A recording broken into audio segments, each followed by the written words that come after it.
La première édition d'hommage aux seniors, dénommée Rafiki, a démarré par le sport d'entretien. Hommes et femmes de la tranche de 37 à 79 ans se sont soumis à la discipline et à l'endurance d'une série d'exercices gymnastiques. Regardez, aujourd'hui, mes douleurs, le mal est là. Mais quand on a fait les étirements maintenant, c'est fini. Si j'arrête pendant 2 semaines, 3 semaines, je vais reprendre. C'est pourquoi je suis régulier. Et comme je suis régulier, je ne souffre plus.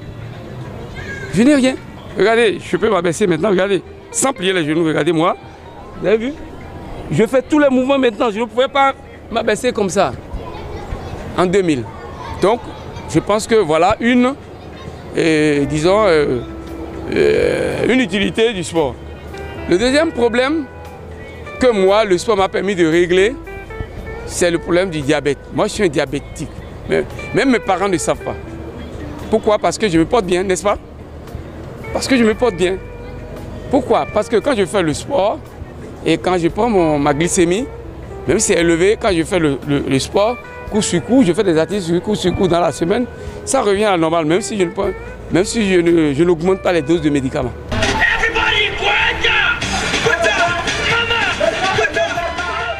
Pour l'occasion, l'agence de communication Avata Group, initiatrice de cette journée récréative pour seniors, s'est mise en collaboration avec l'ASS. Ce club sportif existe depuis plus d'une vingtaine d'années et s'est spécialisé dans le fitness pour personnes du 3e âge. Ici, il y a plusieurs personnes qui souffrent des maux, mais avec le mouvement, le sport régulier, je pense qu'ils ont fini avec les comprimés pharmaceutiques. Par exemple, ceux qui ont les problèmes lombaires, problèmes sciatiques, problèmes de genoux, ils ont fini avec. On a 2 moniteurs. Un qui nous conseille sur le problème de la santé. On a des docteurs parmi nous qui nous orientent en matière de comportement et d'alimentation. On a 2 sites de travail, à Konaboye ici et Danto les dimanches. Donc on a l'habitude de travailler 2 fois par semaine. On effectue des sorties, 2 sorties dans l'année. On va à la plage pour respirer l'air marin. 2 séances par an. On fait le contrôle de glycémie 2 fois l'an aussi sur le site. C'est gratuit. On ne paye pas. On a des cartes. Bon, on a souvent l'habitude de faire des mouvements, de fitness et après des marches mensuelles. L'objectif de cette activité sportive est de familiariser les seniors au sport d'entretien. Il est en outre question de les inciter à le pratiquer en raison de sa capacité à soigner la santé émotionnelle, à ralentir le vieillissement des cellules et à revitaliser les différentes fonctions des organes et du corps entier. La deuxième activité de la journée récréative et d'hommage aux seniors dénommés Rafiki a consisté en un débat d'idées sur des thématiques culturelles et sociétales qui touchent plus ou moins les personnes du 3e âge. Il leur est indispensable de se retrouver en communauté de seniors pour libérer la parole, une manière de lâcher leurs ressentiments, d'entretenir leur mémoire et de les replonger dans leur réalité culturelle. Premier thème, les panégyriques claniques ne sont plus d'actualité. Je suis Bariba et vous savez que mon père, on lui a refusé dans un premier temps la mère de ma maman à cause de ça. Et pourquoi on dit un tamarumo? Parce que mon papa il a quitté le Burkina pour venir, c'est sa tante qui l'a amené. Donc ils étaient dans une famille, c'est-à-dire une famille étrangère. C'est que pour la famille de ma maman, c'est que mon papa, leur famille n'a pas une histoire. On dit un tamarumo. Donc on ne peut pas confier à notre fille quelqu'un qui vient d'une famille qui n'a pas une histoire. Donc c'est à travers ces panégyriques-là qu'on reconnaît chaque famille. De la même manière, il y a des cérémonies lorsqu'on meurt. on parle de soudidé. Aujourd'hui, dans ma famille, nous avons le même problème. Parce que là-bas, là où les aïeux ont quitté, ils ont quitté Savé, Kaboua, pour ici. Mais arrivé ici, c'est des cérémonies des mamans, c'est des cérémonies de quoi là, que les gens... De telle manière qu'aujourd'hui, j'ai des parents, mon propre papa, il vit encore, il dit, je meurs, ne m'enterrez pas avec ces prières. En quoi est-ce que ça contredit la foi chrétienne? C'est ça qui fait le débat vrai qu'on doit pouvoir mener et faire comprendre les choses à nos frères et sœurs chrétiens. Vous m'en excusez, hein? J'en suis un aussi. Mais les palingéries, c'est aussi biblique. Moi, je ne suis pas israélite, je ne suis pas israélien. Moi, je suis Diado Gomenou. Hein? Mon fianto. Bien ça, c'est ça moi. Le deuxième thème vient un peu comme pour faire le bilan à mi-parcours du retour sur investissement de la responsabilité parentale, notamment celle des pères. Il est formulé comme suit: être papa, c'est un rôle ingrat. Il y a un papa immensément riche. Il a eu un enfant. L'enfant aussi est riche. Il n'a pas besoin de papa. Il ne demande rien au papa. Il ne prend même pas les nouvelles du papa. Le papa se lève un jour, il va porter plainte. Je porte plainte contre mon enfant. Mais le juge dit, vous êtes sûr? Il dit oui. Il dit bon, d'accord. Le juge dit, on appelle l'enfant, l'enfant vient. Le papa aussi est présent. On dit, papa, votre enfant fait quoi? Il dit, bon, très bien. Vous allez dire à mon enfant, chaque semaine, il va me verser tel montant. Le papa dit, je suis riche et je n'ai pas besoin de son argent. Mais, voilà ce qu'il va faire. Il ne va pas m'envoyer ça par mon bail money, pas portable, pas transfert. C'est lui-même, il va se déplacer. Il m'amène ça à la maison. Parce que mon enfant ne me demande plus d'après moi. Voilà pourquoi je porte plainte contre lui. À l'arrivée, je vais dire que c'est une fonction ingrate même. Vous investissez pour rien. Il y a une famille, un père, une mère. La mère est ménagère. C'est le père qui s'est sacrifié, qui a tout fait. Jusqu'à ce que les enfants, tous sont devenus des cadres. Un jour, l'enfant a voulu envoyer quelque chose à la famille. C'est même une fille. Il envoie 50 000 francs dans une enveloppe à papa, 50 000 francs dans une enveloppe à maman, et il envoie un sac de gari en plus pour dire de remettre ça à maman. Donc celui qui est venu doit ramener le colis à la maison, n'avait pas vu maman à la maison, donc a remis le colis à papa. C'est papa qui était seul à la maison. Il a remis le colis et la commission.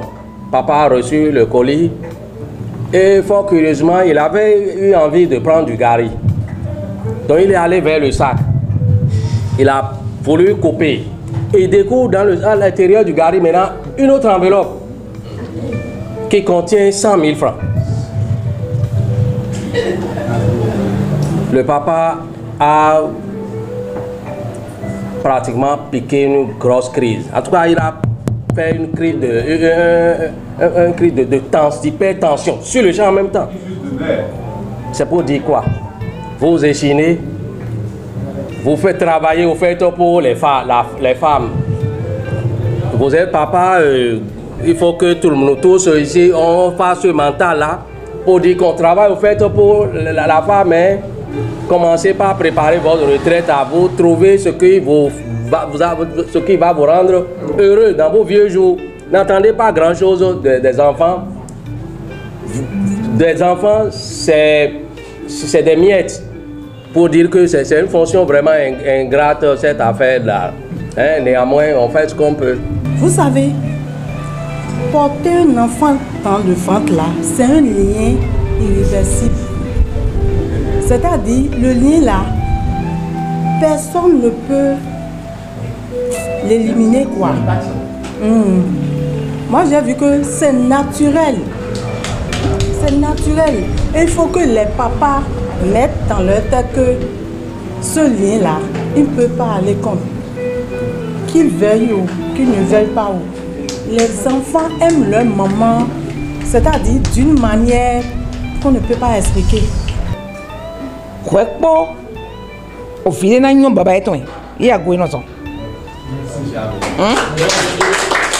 La faute revient à nos mamans. À nos mamans. C'est ce que la maman chante à l'enfant que l'enfant garde en cœur. C'est ce que la maman chante à son enfant. Ton papa est ici, ton papa n'a rien fait. Oh, c'est le papa qui remet le petit déjeuner chaque matin. On dit le papa n'a rien fait, c'est moi qui s'acharne chaque matin sous le soleil. Donc quand l'enfant entend cette chanson, l'enfant ne peut que haïr son papa. C'est la faute à nos mamans. La parole est un moyen efficace pour les seniors d'évacuer leurs émotions. Lors de cette activité d'échange, il s'est agi d'un débat intergénérationnel. Jeunes et personnes âgées ont confronté leur point de vue. Les uns, heureux, buvaient à la source de la sagesse et les autres, fiers, laissaient couler avec profusion les leçons des années d'expérience vécues au crochet de la vie malgré les défis. Rafiki a également permis aux personnes du troisième âge d'exprimer leurs ressentis à travers le dessin. Cette activité d'art-thérapie a été conduite par Julien Alihoun, Makejos de son nom d'artiste. Avec ce caricaturiste de renom, les seniors ont appris les rudiments de l'art-thérapie, pouvant leur permettre d'exprimer chez eux, seuls ou en famille, leurs pensées et leurs émotions au sujet de leurs expériences quotidiennes. Et le dessinateur exprime ses pensées autrement. La vision du dessinateur, ce n'est pas la vision ordinaire de tout le monde. Ce n'est pas la vision ordinaire de tout le monde. C'est quelque chose de un peu, permettez-moi l'aspect spirituel. Il y a quelque chose qui monte sur toi. Quand tu finis le travail, toi-même tu te poses des questions. Est-ce que c'est moi? C'est quelque chose de spirituel. Donc tout le monde sait dessiner, tout le monde sait griffonner quelque chose. À l'occasion et en guise d'exercice, un projet de création artistique a mobilisé les élans créateurs des seniors. Le projet a consisté à accoucher sur une toile commune l'opinion qu'évoque le thème suivant, les joies du troisième âge. Chaque senior a puisé dans les profondeurs de son être pour en ressortir l'inspiration la plus originale et personnelle. Moi, en fait, le dessin aussi, c'est une forme de distraction. Et on va dans l'imaginaire, on essaie de tracer, mais de retracer ses sentiments à travers le dessin. Je crois que si de ces genres d'exercices se font régulièrement, ça va quand même devenir une passion pour les uns les autres. Le tableau réalisé a été vendu aux enchères. Les seniors ont compris que les différentes pathologies physiques ou psychologiques qui accompagnent le vieillissement peuvent être soulagées par cette technique de bien-être qui est l'art-thérapie. La dernière activité de la première édition de Rafiki a emporté les seniors dans la spirale des bienfaisances de la chanson et de la danse. Plusieurs chansons ont été reprises en chœur pour intensifier chez les seniors le sentiment d'appartenance à une communauté.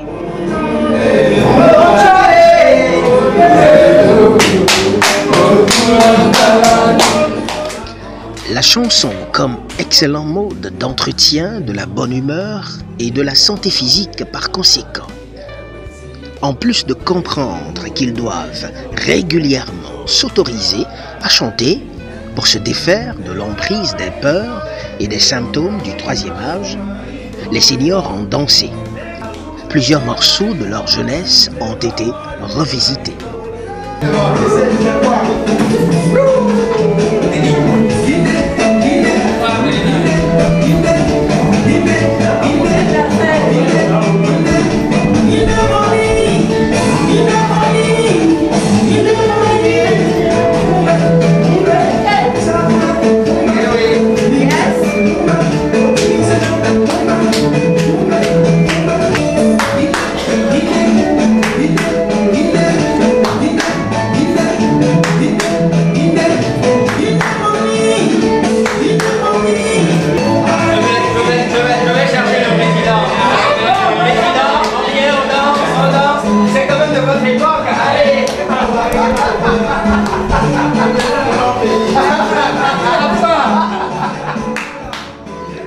de souvenirs que d'émulation.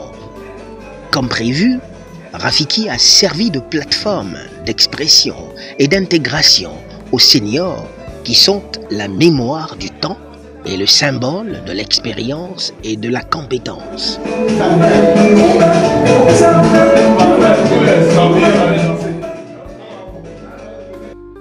Rafiki a été l'heureux moment pour rappeler certains souvenirs gustatifs aux papilles des seniors.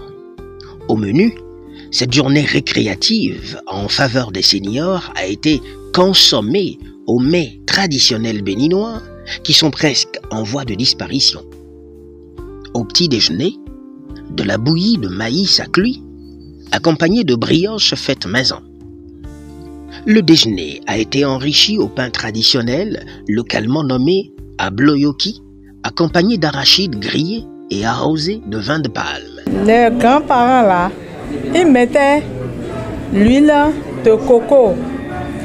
Quand l'huile de coco est sur l'haricot là, accompagné de abloyoki, on est au paradis. C'est vraiment naturel. Et maintenant, comme boisson, on nous a donné, vin du palme. C'est naturel. C'est ça que nos parents prenaient. Et ils ont vécu longtemps sur cette terre. Maintenant là, que le Seigneur donne à tout le monde de comprendre et que nous revenions aux réalités anciennes là. Le choix de ces mets traditionnels a été motivé par le besoin nutritionnel des seniors qui est strict, exigeant et approprié. Un bel exemple pour les encourager à conserver de bonnes habitudes alimentaires saines et naturelles. C'est un heureux événement qui a pour objectif un peu de montrer aux seniors comment ils peuvent occuper le temps qui leur reste et occuper utilement.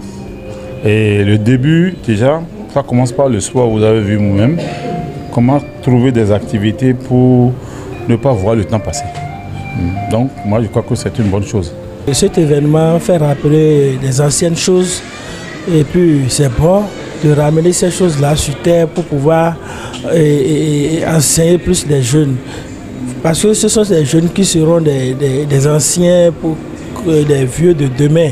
Donc il faut que ces jeunes, qu'on travaille plus ces jeunes, et c'est en travaillant ces jeunes que nous aurons demain, pour ne pas dire les hommes du troisième âge là, qui seront encore bien performants. C'est une très bonne chose, puisque d'abord, vous savez, les retraités sont des gens qui sont mis de côté. On n'y pense même pas, bon, voilà. Or, ailleurs, c'est des personnes qu'il faut valoriser. Ils ont quelque chose à apporter peut-être à la jeunesse. Mais aujourd'hui, bon, la jeunesse ne s'en occupe pas. Et ce serait très bon d'organiser des situations comme ça pour les faire sortir d'abord de leur angle et puis, bon, qu'ils essaient quand même de partager leur expérience avec eux. Qu'il y a eu un brassage entre eux et puis peut-être entre la jeunesse. C'est une très bonne chose. Un cadre d'échange entre des personnes d'un certain âge, des personnes qui ont forcément une certaine expérience. On ne peut sortir d'un tel cadre qu'avec beaucoup de nouvelles résolutions. Ça a été enrichissant pour moi d'entendre les uns et les autres opiner et c'est toujours bon. Si ça peut revenir encore l'année prochaine ou bien à un temps plus proche, c'est toujours bien. On en a besoin.